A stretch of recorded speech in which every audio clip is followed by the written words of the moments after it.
चौधरी बरजिंदर सिंह की यात्रा लाखों कोने में पहुंच गई है और यहाँ पर उनका स्वागत किया जा रहा है।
अच्छी लड़ाई लड़ने के लिए बरजिंदर सिंह द्वारा वो इस यात्रा के लिए तैयार हुए। आज हरियाणा में है, अभी खाना भी खाना लोगों ने।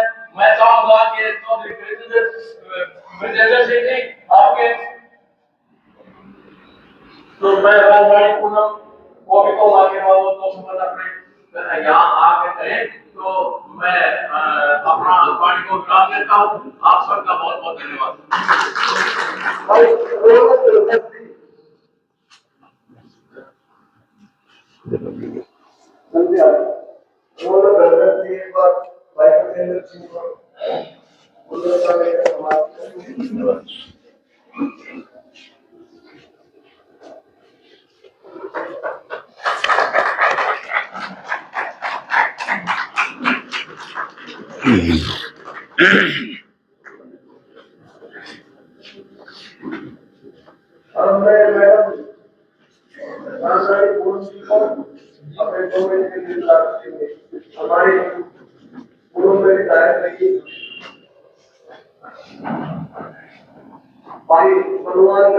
इसके बाद स्वागत करेंगे नाम की तरफ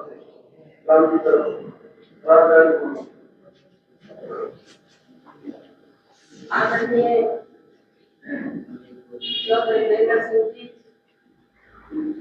और हमारे सबके दिलों में धड़कन और प्रिय चौधरी बरजिंदर सिंह जी और जितने भी हमारे साथ आए साथी सभी का मैं अपने दिल की गहराइयों से स्वागत करते हूँ, धन्यवाद करते हूँ। इतनी बड़ी शक्ति के दर्शन करने आए, मिलने आए, इनका मान सम्मान बढ़ाने आए, मैं सभी का धन्यवाद करती हूँ। और बस मैं तो एक ही बात जानती हूँ कि मैं तो उस टाइम गृहिणी होती थी, घर के काम करती थी। जब चौधरी बरजिंदर सिंह जी अध्यक्ष हरियाणा के आए तो हमारी एक असंतुलन में छोटी सी कोना फोटोस प्रोजेक्ट की बात हुई और सबसे पहले हमारे स्टूडियो में आए और एक पहली वो फोटो करवाई तो आज भी इनके गाँव में लगे तो हिसाब से गाँव में अपने भाई बरजिंदर सिंह जी, महेंद्र सिंह जी, भूतपूर्व मंत्री, इनका सम्मान इनका सम्मान सभी सारे गांव की तरफ से आपके यहाँ आने पर मैं हार्दिक अभिनंदन करता हूँ, स्वागत करता हूँ। आप खोटराम के मुर्शद हैं और हम खोटराम के हर मुर्शद की इनके पशु की जितनी इज्जत करते हैं, जितनी हम करते हैं खोटराम की और आदमी जरूर को रहती पार्टी को मिला में कोई हमारे बढ़िया नेता बढ़िया लोग करते हो जिताएगा हम आते हैं जिताने लगे वाले की आप कैसे करते बनाई हो कि फोटो जितना फोटो देखिए आपके नाम से जीतेगा पता वाले लोग करें कि कार्यकर्ता बहुमत के सारा गांव कांग्रेस का था जी। बरजिंदर सिंह जी आदरणीय श्रीमती राजरानी पूनम जी, एक्स-एमएलए, प्रधान श्री हवा सिंह जी, पानी सरपंच श्री धर्मवीर जी, कमराड़ा से सरपंच श्री जितेंद्र जी, श्री राज सिंह आर्य जी, श्री बलवान सिंह जी मैनेजर, श्री सुभाष बिरवाड़ी जी, चेयरमैन ऋषिपाल जी, श्री देवेंद्र सरपंच जी, रौनक गणगत जी और हमारे साथी पुराने पूरन रेडवाड़ी जी, मांडी के मेरे सभी सम्मानित बुजुर्गों, नौजवान साथियों, बच्चों, माताओं, बहनों, सबसे पहले तो मैं आज इस राणा हल्का और अब मांडी का खास तौर पर धन्यवाद करता हूँ। आपने हमारी यात्रा को इतना मान सम्मान दिया, अपना समर्थन दिया, उसके लिए हम आपके आभारी हैं। बहुत बहुत धन्यवाद। मैं आभारी हूँ समालखा बार एसोसिएशन के जो पूरा एक वकीलों का ग्रुप आपको मिला रास्ते में और हमारा हौसला बढ़ाया, हमारा स्वागत किया उन्होंने इस राणा में, उसके लिए मैं सभी वकील साथियों का भी बहुत बहुत धन्यवाद करता हूँ। आज ये यात्रा हमारी 27वें हल्के में प्रवेश कर गई।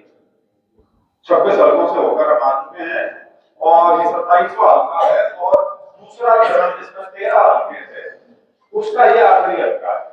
इस राणा महल कवि गांव में इसका समापन होगा और उसके बाद फिर यात्रा इससे काफी दूर चली जाएगी। ये उसके बाद बावर, सोना, रेवाड़ी और फिर मेवात और फरीदाबाद के इलाके में चली जाएगी। और मैं आपसे और ईमानदारी से कह रहा हूं कि मुझे इस बात की खुशी है कि जिस प्रकार से यात्रा जैसे जैसे चली है, जो इसमें लोगों का आपको समर्थन मिला, लोगों ने जिस प्रकार से सामने आकर अपनी भावना व्यक्त की है और हमारा संदेश जो इस यात्रा के माध्यम से हम लोगों के बीच में ले जा रहे हैं, उसकी जो सुर में सुर मिलाया है, मैं उससे बहुत आश्वस्त हूं कि ये यात्रा जो हमने निकाली, सद्भाव यात्रा, कांग्रेस का हाथ भाईचारे के साथ, इस यात्रा का संदेश भी जहां पहुंचना चाहिए था वहां पहुंचने लग रहा है और इसके माध्यम से जो हमें कांग्रेस पार्टी को मजबूती देने की कोशिश कर रहे हैं, लोगों के साथ जो उसका जुड़ाव है उसको और ताकत देने का जो हमारा प्रयास है, मुझे लगता है उसमें भी हम काफी हद तक सफल होने लग रहे हैं। क्योंकि जब आपको जगह जगह ये सूचना मिलनी शुरू हो जाए कि यहाँ भी लोगों को रोकने का प्रयास किया गया है, यहाँ भी पार्टी के पदाधिकारियों के पास पहुंच गए हैं, यहाँ भी रोकथाम चल रही है, तो उससे फिर ये समझ में आता है कि इसका मतलब हमारी यात्रा की चर्चा और उसके बारे में जो लोग बात कर रहे हैं वो इतनी दूर तक पहुंचने लग रही है कि लोगों का कुछ खटका होना शुरू हो गया। और एक गजब की बात यह है, खटका तो शुरू हो गया था यात्रा शुरू होने से पहले ही।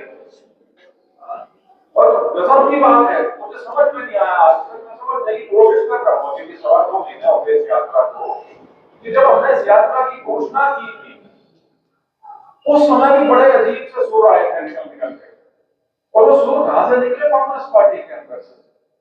बीजेपी वाले को मैं समझ सकता, जसपा वाले को मैं समझ सकता, इनेलो वाले को मैं समझ सकता, कांग्रेस को किस चीज की तकलीफ थी मुझे आज तक समझ में नहीं आई। कांग्रेस के नेताओं, हम सब भाव की बात करने जा रहे हैं समाज में और वो किसी को टिक्का टिप्पणी कर रहे हैं। उनको मुबारक हो, उनकी सोच जितनी है उतनी है, उससे फालतूवानी भी नहीं।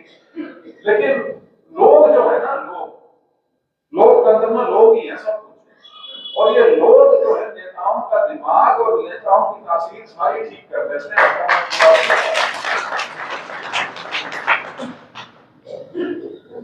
अभी परसों जब वहां हमने शुरुआत करी बड़ौदा से, तो जैसे करते ही जी आए बोले वहां पर, तो उन्होंने अपने भाषण में एक बात कही कि सद्भाव की जरूरत ना सिर्फ हमारे समाज को है लेकिन कांग्रेस पार्टी को भी है। तो बात तो उनकी सच्ची है, ये सद्भाव कांग्रेस में बड़ा होता तो 2024 थोड़ी जाता जैसे गया। उसके अंदर खेल तो बहुत बड़े बड़े होते हैं, वो अलग कहानी है। हर आदमी के अपने कोई निजी कारण हो सकते हैं, लेकिन दो चीजें अब घर के सामने आई है बहुत बड़ी। एक तो है वोट चोरी वाला सिलसिला, क्योंकि यदि इस स्तर पे इस तरह का खेल खेला जा रहा है तो चुनाव की पूरी प्रक्रिया को चलाने ले जाने वाली बात है। उसके बाद तो चुनाव का ना मायने रह जाता, ना लोकतंत्र को मायने रह जाता। और मेरा आप सभी से अनुरोध, जितने हमारे यात्रा में साथी हैं और जितने यहाँ मांडी गांव के और लोग यहाँ बैठे हैं, कि 14 तारीख को मतलब परसों दिल्ली के रामलीला मैदान में एक बहुत बड़ी रैली होने जा रही है कांग्रेस की, पूरे देश भर की रैली है वो, और राहुल गांधी जी और कांग्रेस के सभी बड़े नेता उसको संबोधित करेंगे। तो आप सबसे अनुरोध है कि उस रैली में अपना शिरकत जरूर करना, क्योंकि जो ये सिलसिला है ये वो तब तक पहुंच गया है कि पूरा का पूरा, चाहे सरकार हो चाहे इलेक्शन कमीशन हो, सबको इस चीज की सूद को लेनी पड़ रही है। लेकिन अभी तक ये सोचते हैं कि इसको नकार सिरे से नकार। लेकिन बहुत से लोग, अब खासतौर पर ग्रामीण इलाकों के बहुत लोग ये पूछना शुरू हो गए हैं कि जी अगर वाकई या वोट नहीं हो रही है तो बाकी राजनीतिक दलों का मायने नहीं रह जाएगा, तो बात मुझे ये होगी। लेकिन अभी भी हमारा लोकतंत्र जिंदा है, हमारा संविधान जिंदा है, और जब तक ये सत्तासीन दल इसका बिल्कुल गला नहीं घोट सकता, तब तक आप लोग इस चीज को दुरुस्त करने की शक्ति रखते हो। वो शक्ति नेताओं में या कार्यकर्ताओं में नहीं है, वो सिर्फ लोगों में है। और लोग जिस प्रकार से 2024 के लोकसभा के चुनाव को, मुझे इस चीज का विश्वास जरूर है कि देर सवेर वो जो भावना जिससे 2024 का चुनाव लड़ा गया था वो कहीं और ज्यादा प्रबल होकर सामने उभर के आएगी। दिखने नहीं देते आजकल लोग, मेरे मीडिया के साथी खड़े हैं, आपको माफी चाहूंगा इनसे, लेकिन मीडिया को गौण कर रखा है। आप लोग नेशनल मीडिया का टीवी खोल के देखना, आपको उस पर हिंदू मुसलमान के अलावा कुछ नहीं नजर आएगा। सारा का सारा ध्यान जो है वो सारी चीजों से भटका के वो उस पर ले आएंगे। पार्लियामेंट का सेशन चल रहा है, मुद्दे जो डिस्कस होने चाहिए थे वो थे वोट चोरी का मुद्दा डिस्कस होना चाहिए था, आपकी जो इंडस्ट्री का हाल हुआ है उसका मुद्दे डिस्कस होने चाहिए थे, जो आप पूरी दुनिया में अलग थलग पड़ गए उसका। लेकिन हम डिस्कस क्या कर रहे हैं वहां पे, वंदे मातरम। मतलब कितनी लोगों की आंखों में धूल और आंखों के अंदर समझ में नहीं आता कितना। खैर परिस्थितियां ऐसी हैं कि इन चीजों का समय है आज के दिन, लेकिन वो कहते हैं कि ये समय भी बीत जाएगा। हमारा जो प्रयास इस यात्रा के माध्यम से यही है कि हमारा जो छत्तीस बिरादरी का भाईचारा है हरियाणा का, और ये विशेषकर हरियाणा के लिए इस्तेमाल होता है छत्तीस बिरादरी का भाईचारा, ये संज्ञा जो दी जाती है, और किसी प्रदेश में शब्द इस्तेमाल नहीं होता कम से कम मेरी जानकारी में। इसको यदि हमें बनाए रखना है, इसको जो मजबूती इसके अंदर है उसको बनाए रखना है, तो कृपया करके अपना राजनीतिक मत किसी विभाजनकारी एजेंडा में भावनात्मक मुद्दे पे अपने आप को बहकावे में लाके उसका प्रयोग ना करें, जिससे आपके समाज को नुकसान हो जाए। क्योंकि ये वो चीजें हैं जो लंबे समय तक रहती है। इलेक्शन तो आ जाएगा, कल चला जाएगा, 5 साल में दोबारा आ जाएगा, बीच में कोई और आ जाएगा, लेकिन समाज के अंदर यदि मनमुटाव पैदा हो जाएगा, यदि गिले शिकवे इतने गहरे हो जाएंगे कि वो जहरीले हो जाएंगे, तो आपस में भाई भाई में कोई इकट्ठे हो देते। यदि समाज के अंदर बंटवारा आ जाए तो वो उसको तो इतना वहां पर बहुत बहुत लंबी चीजें हो जाती है। मुजफ्फरनगर का उदाहरण आप लोगों के सामने 2013 में दंगे भड़काए गए थे और सिर्फ राजनीति का उलूसाल रह गए। वो आज तक जो खाई पैदा हुई थी आज कितनी भरी गई है वहां।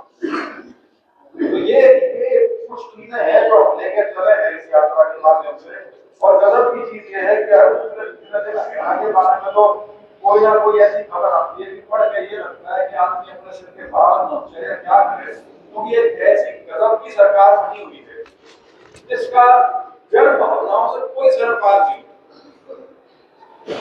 लोगों के जो मुद्दे हैं उससे कोई सरोकार नहीं, युवा की जो हालत है, जो बेरोजगारी की हालत है उससे कोई वास्ता नहीं, उनकी किसान की क्या हालत है उससे कोई वास्ता नहीं। उनको गरीब तबके की क्या हालत उससे कोई वास्ता नहीं।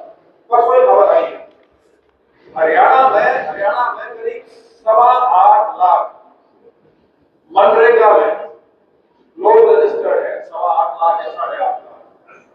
आपको पता है पिछले 2022, 23 और 23-24 में उन 8.25 लाख लोगों में से जहां पे संवैधानिक व्यवस्था की हुई है, ये कोई वैसा कानून नहीं है, ये संविधान के तहत है कि आपको कम से कम जो भी मांगेगा उसको 100 दिन का रोजगार देना है, सरकार को लाजमी देना है। आप लोगों ने अखबार पढ़ा होगा, तो मेरे को बता सकते हैं उन 8.25 लाख लोगों में से कितने लोगों को 100 दिन का रोजगार मिला है हरियाणा में मनरेगा में? बताओ। देखो यार, अखबार पढ़ना सुनने छोड़ दिया है, WhatsApp पे चल रहा काम 2,500 लोग, 2,500 मतलब एक तो मनरेगा को बंद करना चाहिए। एक होता है किसी चीज को सिरे से मार देना, एक होता है उसका धीरे धीरे स्विच ऑफ करने का, ताकि उसका सांस नहीं आए। तो मनरेगा का सांस काट दे, जैसे आपकी स्पोर्ट्स की व्यवस्था का सांस निकालने लग रहे, जैसे पूरी शिक्षण संस्थाओं का ये सांस निकालने लग रहे। हरियाणा में आज के दिन सरकारी स्कूलों में 50% स्कूलों में प्रिंसिपल का पद खाली पड़ा है। 56% शिक्षक सरकारी स्कूलों के जो पद है वो खाली पड़े हैं। 40% पुलिस के कांस्टेबल के पद खाली पड़े हैं। और जब ये 500 नौकरी देकर उसका पंचकुला में प्रोग्राम करेंगे और उनको नियुक्ति पत्र देंगे और बिना घटती बिना पट्टी करेंगे, आत्मसात रोगाड़ी बनाएंगे, आधे रोगाड़ी बनाएंगे सिर्फ उन 500 नौकरियों के लिए। 5,000 या 50,000 नहीं, 500 नौकरियों के लिए। क्योंकि बेवकूफ बनाने का एक पूरा तंत्र गड़ा हुआ है और लोग आ रहे हैं उसके बुलावे। और गजब की चीज ये है कि बहुत लोगों को ये गलतफहमी रहती है कि ये जो कुछ भी हो रहा है लेकिन दूसरे के साथ हो रहा है, मेरे साथ तो नहीं हो रहा, या मेरे समाज के साथ नहीं हो रहा। सबका नंबर आएगा, सबका नंबर आएगा, वो गलतफहमी बना रहे। सबसे पहले मुसलमानों का नंबर आया था, उसके बाद किसानों का नंबर लगा था। किसान थोड़े लड़के भिड़के 13 महीने बिजली रोक दिए के हिसाब से और सरकार को झुकना पड़ गया। लेकिन उसका सरकार की ओर से प्रतिकार क्या आया? अग्नि पक्ष की, अग्निवीर वाली, आपका फौजों में खाता खुद सीधा सीधा। कोई यूं सोचता हूं अग्निवीर स्कीम यूं ही आई, यूं ही नहीं आई। ये किसान आंदोलन से वो खींच मची थी सरकार, उसकी सजा देने का एक तरीका था।